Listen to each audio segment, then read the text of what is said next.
Hello YouTube, I'm Tom, and today I'm going to show you how I made this cool tower from an old metal tea caddy.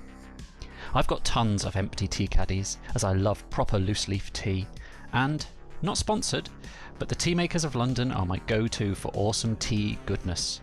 Highly recommended if you like your tea.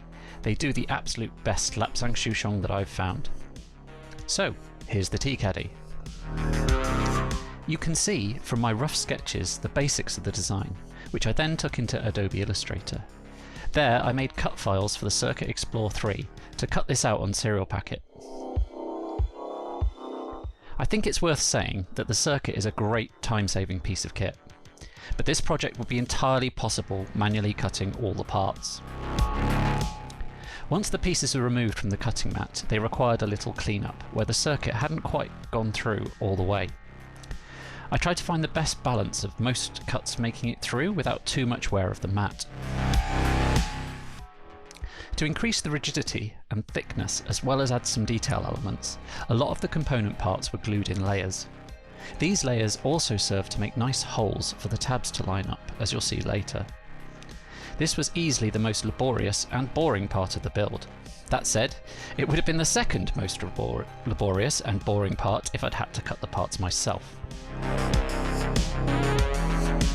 Another bonus of this lamination is that the layers of glue, in this case wood glue, help prevent warping when painted. Here I've slotted the laminated bits together without glue to make sure everything is fitting well before adding the tea caddy into the middle to check that it fits well too. I was really happy with how well this worked. At the time it seemed as though the design needed no amendments or changes, and all without any prototyping.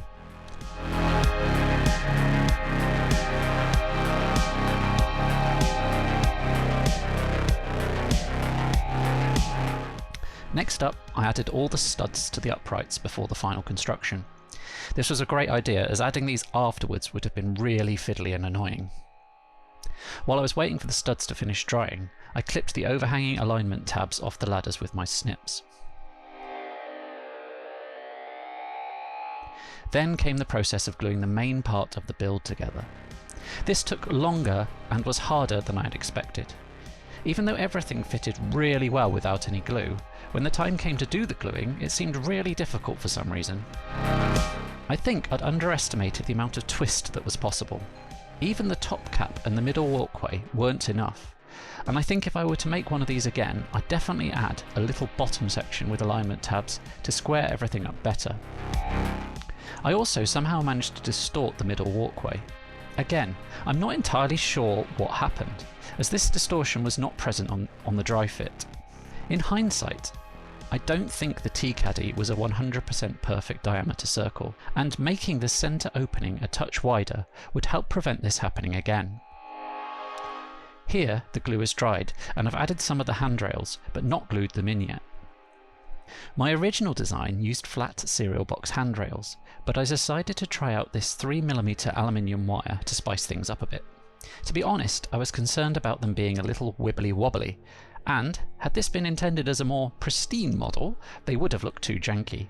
But I'd say they fit the aesthetic for a run-down old bit of tech, and helped to break out of the 2D-ness of all the cereal box. Next, I raided my offcuts box for interesting shapes to break up the sides of the caddy. Where these needed to be more rounded, I pressed them against the edge of my sculpting tool / glue applicator. These panels were then thoroughly studded before I moved on to adding some pipes that I made in the same way as described in my last video, and some wires made from wires to hang down. I always wrestle with adding detail.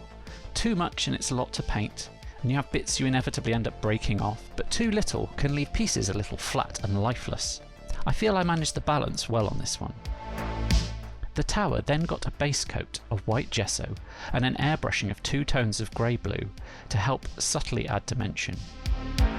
I then did some prep for later colours by undercoating some panels with white and other parts like the pipes with a dark grey brown.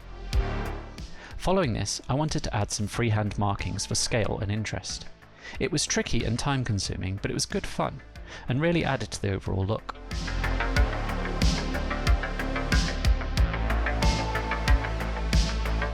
After this, I came in with a dark blue for more panels and markings. It all felt a little over the top for scenery, but I was having a lot of fun adding them all, and really liking the look. Once the dark blue was done, I added my red wires and yellow panels. It was all looking very bright and primary, but I had faith in the weathering bringing it all back under control.